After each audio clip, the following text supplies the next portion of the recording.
Bonsoir à tous. Et dans ce JT, 41e jour de grève contre la réforme des retraites et nouvelle mobilisation dans la rue à Strasbourg aujourd'hui. Dans moins d'un an, départements du Haut-Rhin et Bas-Rhin laisseront la place à la collectivité européenne d'Alsace, mais seuls 32% des Alsaciens sont au courant. Et puis nous finirons avec une exposition singulière, c'est son nom, à découvrir à Strasbourg.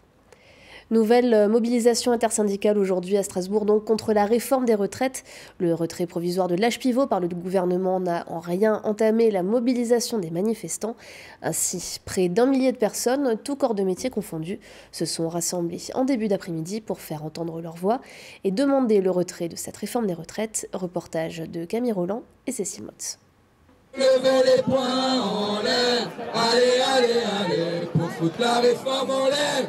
Bénédicte, Vincent, Adèle, mais aussi Héloïse étaient tous présents cet après-midi dans le cortège strasbourgeois contre la réforme des retraites. Parmi les manifestants, il y a ceux de la première heure, comme les cheminots et les professeurs. Bénédicte enseigne les sciences économiques et sociales depuis une vingtaine d'années dans un lycée et pour elle, aujourd'hui, c'en est trop. Je n'ai jamais connu une création de poste, par exemple. On a de plus en plus de groupes d'élèves dans les classes et puis des réformes qui se font sans tenir compte de notre expérience, de notre savoir-faire, de la maîtrise de notre métier. On est fatigué de ne pas être entendu. On est fatigué de ne pas prendre part à la construction de l'éducation nationale. Mobilisé depuis les débuts du mouvement, Vincent continue de faire entendre sa voix en soutien à toutes les professions. Moi, en tant que cheminot, on nous a dit il y a un an dans la réforme des retraites, dans la réforme du système ferroviaire, qu'on ne toucherait pas à mon statut. La retraite, c'est une des composantes de notre statut. On est en train de la changer. Les promesses qu'on nous a faites il y a un an, elles tiennent toujours pas. Près d'1 millier de manifestants se sont retrouvés place Kléber avant de défiler dans les rues du centre-ville de Strasbourg et chacun avait ses raisons. Dans le domaine de la culture, on a des carrières très particulières, aussi des carrières qui sont interrompues. On travaille beaucoup avec des gens qui sont intermittents, qui ont des contrats très très courts. Et il y a beaucoup de précarité aussi dans ce domaine-là et c'est des gens qui vont en pâtir beaucoup d'une réforme qui fait un nivellement par le bas, quoi. Nous, nos emplois, ils sont financés par, en partie, peut-être pour toi, mais moi, totalement par les financements publics. Donc c'est une vigilance permanente qu'on a en tant que professionnel de la culture par rapport à l'engagement politique. Déjà c'est compliqué pour nous à la fac, on vit au jour le jour, on fait des jobs précaires et à la fin on ne sait même pas si on va avoir de diplôme et ensuite on nous dit qu'on n'aura pas de travail et pas d'assurance chômage et ensuite pas de retraite. Et ben on se dit que c'est en s'organisant par nous-mêmes, pour nous-mêmes, qu'on arrivera à faire reculer ce gouvernement. Ce jeudi 16 janvier, un nouvel appel à la manifestation a été lancé par l'intersyndicale. Ce sera la 8e depuis le début de la mobilisation. Et déjà en grève depuis une semaine, les avocats strasbourgeois poursuivent leur mouvement jusqu'au 20 janvier au moins. Et puis un autre rassemblement en marge des manifestations contre les retraites. Une quarantaine de professionnels de la petite enfance se sont réunis devant le centre administratif de Strasbourg en début d'après-midi. C'était un appel national du collectif Pas de bébé à la consigne. Il s'oppose à la loi ESSOC qui vise à modifier les normes d'accueil des moins de 6 ans et conteste la réduction du personnel et des mètres carrés nécessaires au bien-être de chaque enfant. On écoute Sandrine Ring, elle est auxiliaire puériculture à la crèche d'Egvolsheim. Aujourd'hui, on alloue à un enfant dans une crèche 7 mètres carrés et la réforme veut la faire descendre à 5,5 mètres carrés par enfant. Ce qui voudrait dire que là où il y avait avant 2 enfants, on pourrait en mettre 3. Alors que déjà actuellement, il y a beaucoup d'enfants et que rajouter encore des enfants sans rajouter du personnel qualifié, à un moment donné, ça ne marche plus. On a un groupe de 18 enfants pour 3 professionnels.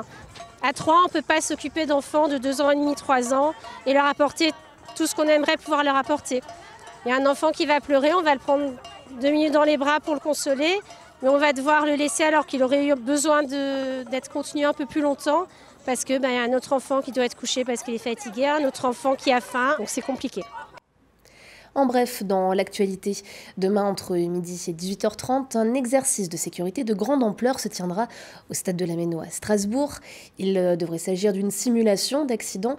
Un important dispositif de forces de l'ordre, de sapeurs-pompiers et d'équipes médicales est donc à prévoir aux abords du stade.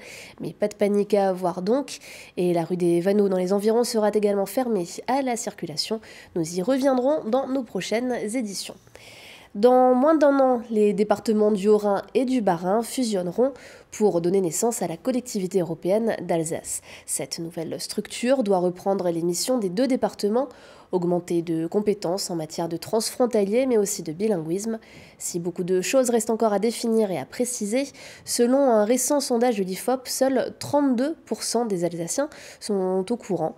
Pas de quoi inquiéter Frédéric Bierry, le président du département du Bas-Rhin, au micro d'Adrien Laby. Je crois, pour échanger souvent sur cette question avec de nombreux Alsaciens, qu'ils sont très heureux que l'Alsace puisse retrouver une organisation, une échelle institutionnelle. Ils l'attendaient fortement, même s'ils préféraient la sortie du Grand Est en large majorité. Aujourd'hui, ils sont néanmoins heureux de cette première étape qui est franchie de la création de la collectivité européenne d'Alsace. Après, c'est normal, on est au début de cette collectivité et nous n'avons pas encore été dans un échange approfondi avec les habitants. Nous le ferons après les municipales parce qu'on ne peut pas tout mélanger, mais notre enjeu, bien évidemment, c'est d'être en interaction avec les habitants.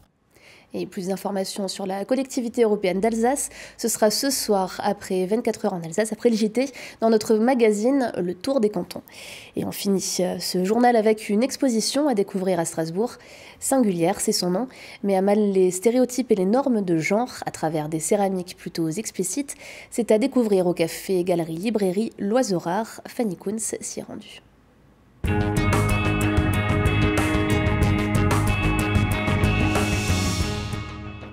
Ils jonchent le sol sur un tapis de gravier rouge comme des petits êtres à la fois doux et bestiaux. Les pénis et vulves en porcelaine de Solène Dumas n'ont pourtant rien de provocateur. Mutilation, effacement de soi et questions du genre sont au centre de cette exposition singulière. Et singulière, c'est justement son nom. Pour moi, singulier, singulière, c'était vraiment pour parler de la singularité de chaque être, qu'on a tous des particularités et que c'est ça qui fait que chaque être est intéressant et beau à sa façon. Le fait de nous mettre dans une case homme ou femme, avec les stéréotypes qui sont rattachés à ça, et donc ça nous prive de nos libertés et ça nous enferme dans certaines choses qui va peut-être nous poser des problèmes identitaires. Donc vous allez pouvoir voir bien sûr des pénis, des vulves, mais également vous allez pouvoir voir des sexes un petit peu de personnes intersexes ou des sexes qui ont subi certaines mutilations ou des sexes qui ont certaines anatomies. Donc je veux vraiment montrer une diversité de l'anatomie génitale. Ce projet a nécessité plusieurs années de recherche autour des questions du genre et du travail de la matière.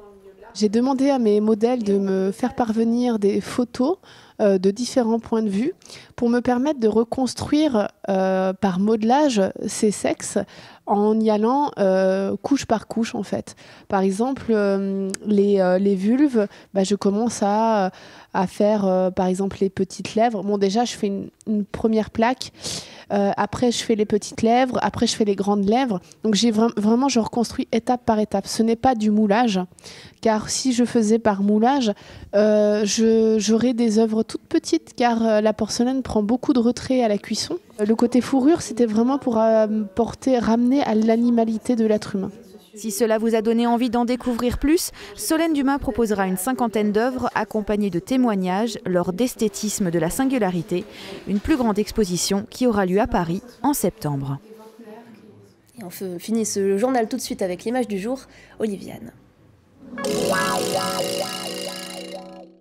On fête les 40 ans de la sortie du film Les Bronzés font du ski, mais pour l'instant, dans les Vosges, ils font plutôt les 100 pas en attendant la neige. Voilà un rapide tour des webcams du massif cet après-midi. Du Markstein au Grand Ballon, en passant par le Lac Blanc, le Schnepfenried ou le Tannay, c'est la couleur blanche qui est cruellement absente. Seul le Feldberg en forêt noire nous montre quelques skieurs. Consolez-vous, au moins vous ne passerez pas la nuit sur un télésiège.